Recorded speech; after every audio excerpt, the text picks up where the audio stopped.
नमस्कार, मैं विलास उर्पड़े फिर स्वागत करता हूं आपका आपके अपने web news channel supreme power पर।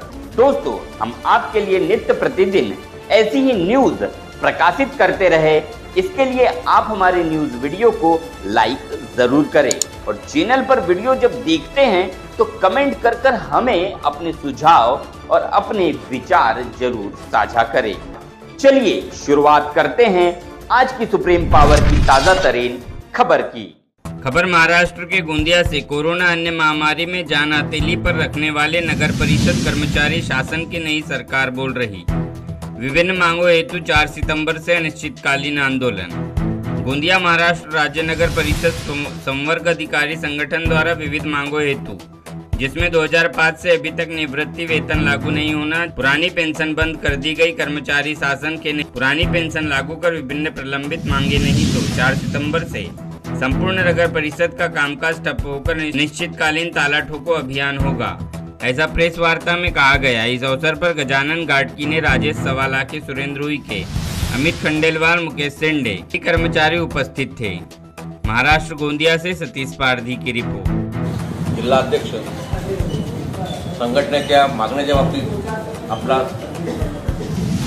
शासनाला आम्ही पत्र देऊन एक महिना वाट पाहिली। त्यानंतर 29 तारखेपासून स्ट्राईक बेमुदत संप करणार याचे आम्ही निवेदन प्रत्येक ठिकाणी मान्य आयुक्त, नगरविकास, जिल्हाधिकारी, प्रत्येक ठिकाणचे आयुक्त, RDMA सर्व ठिकाणी दिलेले आहे। त्यानंतर सुद्धा शासनाने दखल घेतलेली नाही, त्यामुळे मग आम्ही 29 पासून बेमुदत संप पुकारला। संपामध्ये आमच्या मागण्या, प्रमुख मागण्या हेच होत्या। नगर परिषदेचे जे कर्मचारी आहेत हे शासनाचं म्हणणं आहे की शासकीय कर्मचारी नाही, शासकीय कर्मचारी नाहीत। मग हे कोण? जनगणना असो, इलेक्शन असो, निवडणूक असो, प्रत्येक ठिकाणी शासनाचे कार्य करण्यास नगर परिषदेचा कर्मचारी हा स्वतः धावून काम करतो। आता लाडक्या बहिणीचे काम आहे, त्याच्यापूर्वी मराठा आरक्षणचे कामं केले, आता पुन्हा वयोवृद्धाचे कामं चालू आहे। म्हणजे प्रत्येक ठिकाणी नगरपालिकेचा कर्मचारी हा मरुमरू काम करतो, परंतु तो शासकीय कर्मचारी नाही। ही सर्वात मोठी त्याची शासनाची चूक। दुसरी, नगर परिषदच्या एम्प्लॉईज 2005 नंतर मृत्यू झाला अचानक, परंतु त्याला कोणत्याही प्रकारची निवृत्ती वेतन, पेन्शन योजना नाही।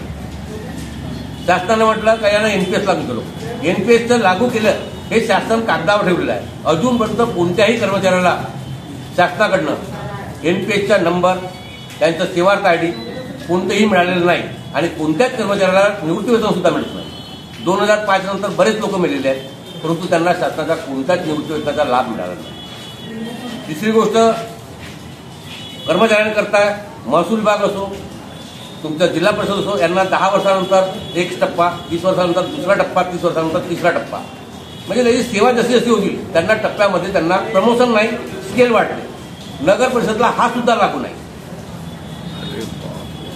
म्हणजे नगर परिषदेचे कर्मचारी हे शासनाचे नाही, यांना लाभ द्यायचा आहे, शासनाचे कर्मचारी नाही म्हणून आम्ही देऊ शकत नाही। आता 7वा वेतन जो आयोग आहे, 7वा वेतन आयोगाचे 3 टप्पे शासनाने दिले, 2 टप्पे उरले आहेत। मागणी केली शासनाचं, काल एक पत्र आलं इथे, त्याच्यामध्ये मी आपल्याला देत आहोत। त्यामध्ये शासनाने सरळ उल्लेख केला आहे का ह्यानंतर शासनाकडून नगर परिषदेचे 7वा वेतन असो, राजारोगीकरण असो, निवृत्ती वेतन असो, कोणतेही फायदे शासन देणार नाही। नगर परिषद आपल्या स्तरावर करावी। मग काय, नगर परिषदने आपली बिल्डिंग विकावी, कुठून आणणार पैसा? कामं घ्यायचे असले तर नगर परिषद एम्प्लॉईज हा मरुमरू रात्रंदिवस काम करेल, आणि लाभ द्यायचा आहे तर नगर परिषदचा एम्प्लॉईज शासकीय नसल्यामुळे आम्ही लाभ देत नाही, ही शासनाने भूमिका ठेवली।